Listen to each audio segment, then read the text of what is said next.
Hello दोस्तों, स्वागत है एक बार फिर आपका अपना चैनल राजनीतिक चौपाल पर। हम लोग समकालीन विश्व में राजनीति पुस्तक को समाप्त कर चुके हैं। अब हम लोग स्वतंत्र भारत में राजनीति, जो आपकी दूसरी पुस्तक है, उसको करेंगे और बहुत जल्द इसको समाप्त करेंगे।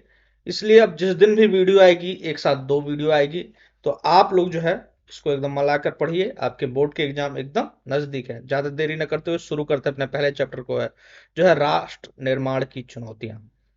यह चैप्टर आपको हम बताएं कि राजनीति विज्ञान जब हम लोग पढ़ते हैं तो उसमें राज्य होता है स्टेट। हमने आपको बताया हुआ है कि राज्य यानी स्टेट। हमने अपने राजनीति विज्ञान एक जो करके एक परिचय नामक एक वीडियो बहुत पहले बनाया था, राजनीति विज्ञान एक परिचय, उसमें भी इसको डिफाइन किया था। यहाँ शॉर्ट में हम डिफाइन करते चले तो राज्य जो होता है यानी कि स्टेट, स्टेट यानी कि देश। ठीक है, देश। यहाँ आपका स्टेट का मतलब ये नहीं है, या राज्य का मतलब ये नहीं कि उत्तर प्रदेश या फिर बिहार या झारखंड, कुछ भी। ठीक है, इसके चार अंग होते हैं, आपको भी पता है। जनसंख्या, ठीक है। दूसरा हो गया भूभाग, ठीक है। तीसरा सरकार, और चौथा जो होता है वो क्या होता है, संप्रभुता, सॉवरेनिटी। ठीक है, क्लियर। सबसे इंपॉर्टेंट यही है। खैर, हम लोग बस इतना समझाने का जो कुल मतलब यही है, वो राष्ट्र और राज्य में अंतर बताने का मतलब था। तो राज्य हमने आपको बता दिया, अब यहाँ हम आपको बता देते हैं। क्लियर है। राष्ट्र, देखिए, राज्य तो हमने आपको बता दिया कि जनसंख्या होगा भैया, लोग होंगे, आबादी होगी, जैसे आप, मैं और बाकी सब। ठीक। एक भूभाग होगा, मान लीजिए इतना बड़ा क्षेत्र होगा जहां पर आप लोग एक साथ रह रहे होंगे। सरकार होगी, गवर्नमेंट होगी, यानी कि जो वहां पर कोई शासन करने वाला होगा, रूल करने के लिए कुछ लोग होंगे। ठीक। और संप्रभुता यानी कि उनके अपनी आजादी होगी कि हाँ भैया, हमारे पास किसी और का वो नहीं है, पता लगा कि वो गुलाम बैठे हुए हैं। ठीक है, ऐसा कुछ नहीं होना चाहिए। क्लियर। तो वो राज्य है। राष्ट्र कुछ नहीं है, राष्ट्र सिर्फ एक भावना है। क्या है? भावना। ठीक है, भावना यानी कि फीलिंग्स। क्लियर है। फीलिंग्स। क्लियर है। फीलिंग्स। इसके प्रति जो भावना है, इसके प्रति जो भावना है, वही क्या है? राष्ट्र। ठीक है, वही राष्ट्र है। वही राष्ट्र जो है वही राष्ट्र होता है। राष्ट्र एक भावनात्मक शब्द है। क्या ये भावनात्मक शब्द है? ठीक है। आपने सुना होगा राष्ट्रवाद। ठीक है, यही भावना जब विचारधारा में बनता है तो ये राष्ट्रवाद हो जाता है। मैं राष्ट्रवादी हूँ, यानी राष्ट्र, यानी फिर वही बात है कि इस भावना को की विचारधारा जो उसको फैलाने वाली जो विचारधारा है वो राष्ट्रवाद है। मैं राष्ट्रवादी हूँ कि मैंने, मेरी अंदर जो भावना है अपने राष्ट्र के प्रति, अपने राज्य के प्रति, वो ये है। क्लियर है। इसी में उग्र राष्ट्रवाद होता है, उग्र राष्ट्रवाद। ठीक है, राष्ट्रवाद हो गया कि आप अपने देश के हितों की बात कर रहे हैं, है ना, अपने देश को सोच रहे हैं कि हम उसको आगे बढ़ाएंगे। लेकिन उग्र राष्ट्रवाद क्या होता है कि आप अपने हितों के आगे अपने देश को आगे बढ़ाएंगे, लेकिन उसके लिए, अपने देश को आगे बढ़ाने के लिए किसी को नीचे भी कर देंगे, दबा देंगे, किसी को मार के बर्बाद कर देंगे। वो उग्र राष्ट्रवाद है। खैर छोड़िए, इन सब की बातों को हटाइए। अब हम आ जाते हैं, हमने आपको जो बेसिक कॉन्सेप्ट समझाना चाहा वो आप लोग समझ चुके हैं। तो ज्यादा देरी न करते हुए अब तुरंत अपनी क्लास को शुरू करते हैं। छोटा सा चैप्टर है, बहुत जल्द खत्म होगा। क्लियर है। देखिए, 15 अगस्त, 14-15 अगस्त की रात को 1947 में मध्य रात्रि को भारत जो है आजाद हुआ था। और उस रात को पंडित जवाहरलाल नेहरू ने एक भाषण दिया था, रात में ही, जो 12 बजे के करीब दिया था। ठीक है, जिसे भाग्य वधु से चिर प्रतीक्षित भेंट या फिर ट्रिस्ट विद डेस्टिनी कहा गया है। ठीक है, ये याद रखिएगा, आपको एग्जाम की दृष्टि से ये इंपॉर्टेंट है। क्या चीज? तो ट्रिस्ट विद डेस्टिनी क्या है? ठीक है, भाग्य वधु से चिर प्रतीक्षित प्रतीक्षित भेंट। तो वही है जो पंडित जवाहरलाल नेहरू ने रात को जो 12 बजे भाषण दिया था। डेट याद रखिएगा, जिस दिन आजादी में थे। अगर देखिए, अगर भारत की जब आजादी की बात चल रही थी तो उस वक्त भविष्य को लेकर क्या क्या सहमति बनी थी, तो वो यही चला था कि लोकतांत्रिक तरीके से देश चलाया जाएगा, साथ में सबके भले के लिए काम किया जाएगा। ठीक।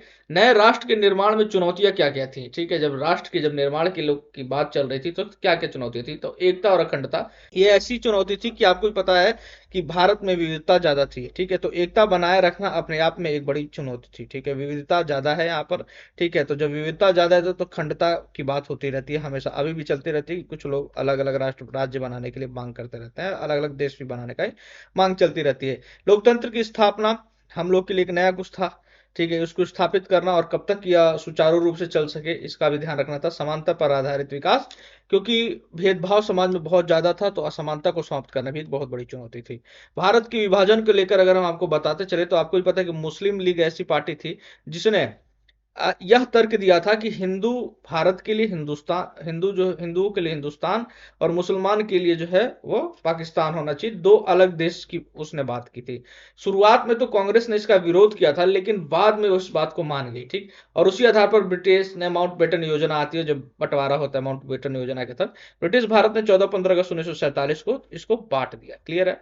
ज्यादा मुस्लिम आबादी वाले जो थे उनको दो प्रांतों, खासतौर से बंगाल और पंजाब का विभाजन हो गया।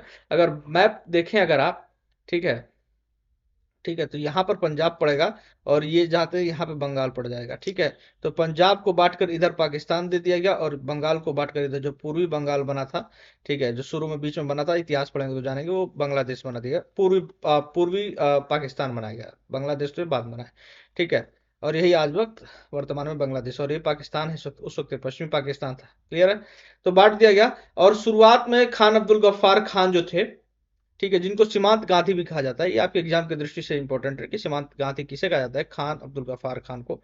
तो ये इसके खिलाफ थे, ठीक है। अन्य नेता भी थे लेकिन ये इसके प्रबल खिलाफ थे। सरदार वल्लभ भाई पटेल की बात कर ली जाए तो ये भारत के पहले उप प्रधानमंत्री तथा भारत के प्रथम गृह मंत्री भी थे, उप प्रधानमंत्री तथा गृह मंत्री। क्लियर है। 565 रियासतों की विलय में इनका बहुत बड़ी भूमिका मानी जाती है। खेड़ा सत्याग्रह 1918 तथा बारदोली सत्याग्रह 1928, खेड़ा सत्याग्रह 1918 तथा बारदोली सत्याग्रह 1928 में इनकी बहुत ही बड़ी इनका योगदान माना जाता है। आपको हम बता दें कि ये जो बारदोली सत्याग्रह ये वही है जहां की महिलाओं ने वल्लभ भाई पटेल को सरदार की उपाधि दी थी। ये ध्यान रखिएगा, आपकी कॉम्पिटेटिव एग्जामिनेशन की दृष्टि से बहुत ही इंपॉर्टेंट है। आगे की बात की जाती है कि उस विभाजन को लेकर समस्याएं क्या क्या थी। तो समस्याएं थी, पहला कि भारत में कोई भी ऐसा इलाका नहीं था जहां मुस्लिम नहीं थे, ठीक है। तो मुस्लिम अधिकतर हर इलाके में कुछ कुछ बहुसंख्यक थे। सभी मुस्लिम जो है पाकिस्तान जाने को तैयार नहीं थे, ठीक। और पंजाब और बंगाल में हमने आपको मैप के माध्यम से बताया भी, ठीक है। ये पंजाब था, ये पंजाब है, वर्तमान में पंजाब यहाँ है, तब इतना बड़ा मान लीजिए, ठीक है।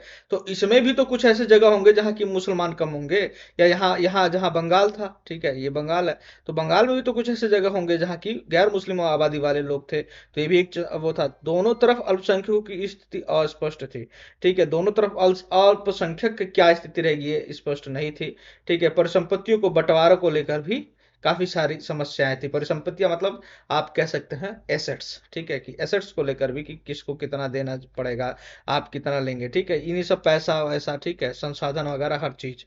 चलिए, विभाजन का परिणाम क्या हुआ, तो ये सारा पॉइंट ऐसा है कि क्या नाम है कि आपको पता होगा, लोगों का विस्थापन हुआ, पलायन हुआ, लोग यहाँ से वहां गए, वहां से यहाँ आए, ठीक है। एक समुदाय के दूसरे समुदाय के लोगों ने मारा, ये सब जानते हैं आप। लोगों ने अपना घर बार छोड़ा, जब यहाँ से वहां जाएंगे या वहां से यहाँ आएंगे तो अपना घर बार छोड़ना ही पड़ेगा। लोगों को शरणार्थी शिविरों में रहना पड़ा। अब यहाँ से जो वहां गया है, वहां से जो यहाँ आया है, वो अपना घर कहाँ बनाएगा। शुरू में तो शरणार्थी में ही शिविर में ही रहा ना वो, ठीक है। लोगों को पैदल चलना पड़ा, बट ऑब्वियस, ठीक है, कि जो ट्रेन में कितना लोग जाएंगे, कुछ लोग पैदल भी क्रॉस किए। औरतों को अगवा करके धर्म बदल दिए गए, ठीक है। उसके बाद से औरतों को जबरन शादी करनी पड़ी, ठीक है। खुद परिवार के लोगों द्वारा घर के खुद की बहू बेटियों को मार डाला गया। भैया अपनी इज्जत बचाने के लिए क्या करें, चाहे किसी भी कौम धर्म के रहे हो, ठीक है। 80 लाख से ज्यादा लोग विस्थापित हुए, 5 से 10 लाख लोग मारे गए। क्लियर है। मुस्लिम लीग के गठन की बात करिए तो मुस्लिम लीग की गठन जो है 1906 में हुआ था, आपको पता है।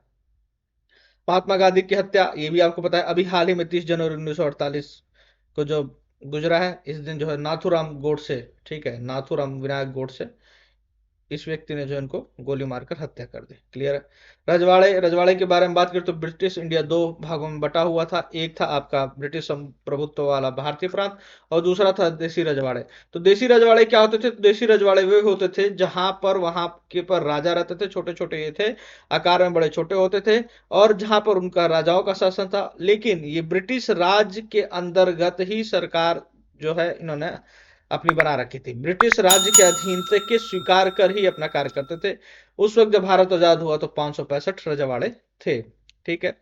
और उनको जब आजादी की बात चली थी तो ब्रिटिश सरकार ने कह दिया कि जिसको आजाद होना है, ठीक है, वो अपनी मर्जी से भारत में शामिल होना चाहे भारत में शामिल हो, पाकिस्तान में शामिल होना चाहे पाकिस्तान में शामिल हो जाए, या वो खुद अलग स्वतंत्र बनाए रखना चाहता है तो अपने आप अलग रहे।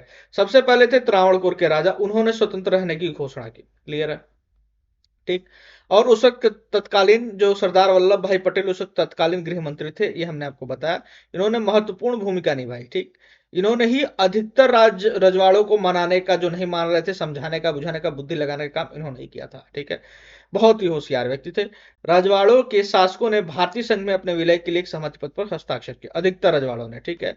इसको क्या कहा गया? तो इसको कहा गया था इंस्ट्रूमेंट ऑफ एक्सेशन। ठीक है, ये देखिए क्लियर। तीन चार रजवाड़े ऐसे थे जो नहीं शामिल हो रहे थे। एक तो जूनागढ़, दूसरा था हैदराबाद, कश्मीर और मणिपुर। इसको तो सहमति पत्र के द्वारा मिलाया गया। क्लियर है। इसको जो है क्या नाम है कि सेना के द्वारा मिलाया गया। ठीक। और इसको देखिए कैसे मिलाया गया। ठीक है। आइए चलते हैं अपने अगले पेज पर। हैदराबाद का विलय देखिए। हैदराबाद के विलय में हम बताएं कि हैदराबाद का जो वहां पर शासक था वो निजाम। ठीक है। निजाम ने नवंबर 1947 में यह कहा कि हम भारत के साथ यथास्थिति बहाल रखेंगे, बहाल रखने का समझौता किया। क्लियर है। हैदराबाद कांग्रेस और कम्युनिस्ट पार्टी के नेतृत्व में किसान और महिलाओं ने निजाम के खिलाफ आंदोलन शुरू कर दिया। इस आंदोलन को कुचलने के लिए निजाम ने अर्ध सैनिक बल, ठीक है, का प्रयोग किया। इस जिसे रजाकार कहा गया। रजाकारों ने गैर मुस्लिम समुदायों को ज्यादा खास तौर से निशाना बनाया।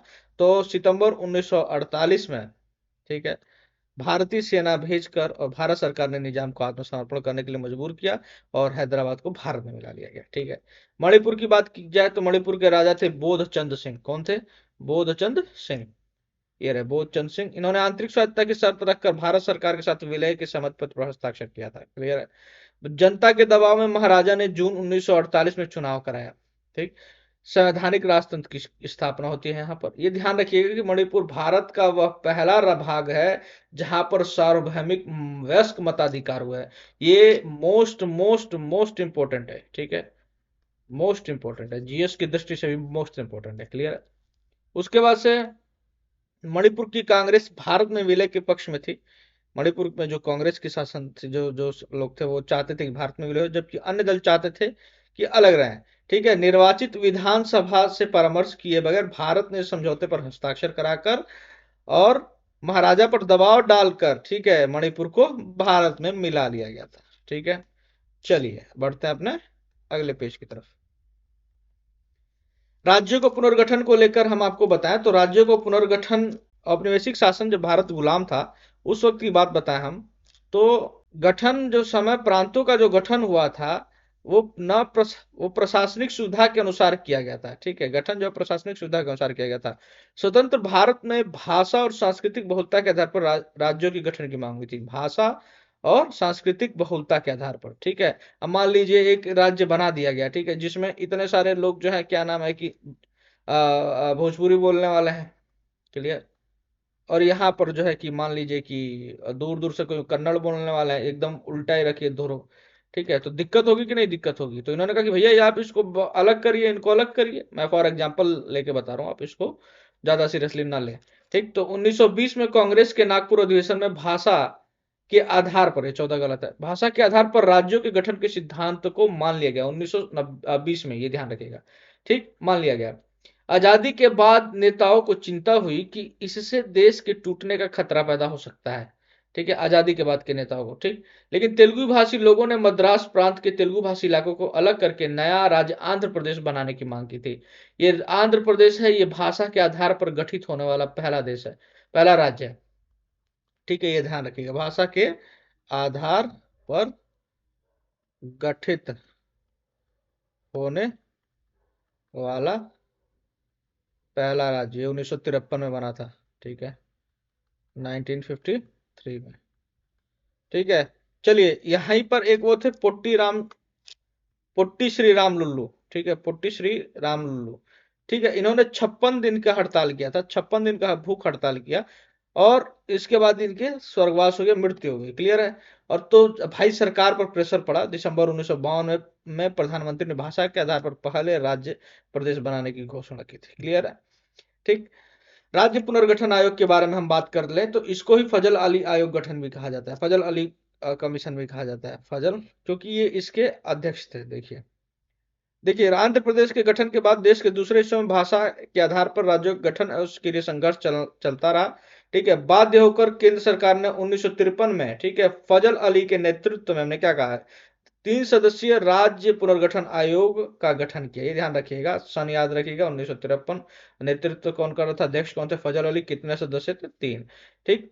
इसे स्वीकार किया गया कि राज्यों की सीमा का निर्धारण वहां बोली जाने वाली भाषा के आधार पर होना चाहिए।